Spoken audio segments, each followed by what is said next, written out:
So my first and foremost favorite extension is Live Server. This extension lets you launch local server with live reload feature for static as well as dynamic pages. So let me first show you how you can install that. Search for Live Server and you will see Live Server by Retweet Day. As it is installed, it is showing me the settings wheel, and let me demonstrate how it is useful. So let me go into the code index.html,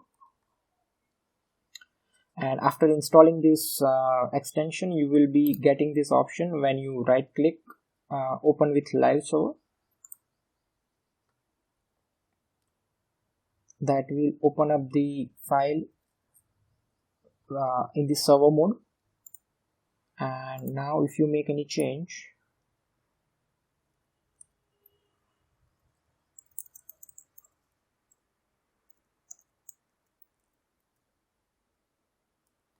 it automatically reloads, and it simplifies the process for the developer so that they don't require to reload the page again and again while they were developing, and this extension does it for them.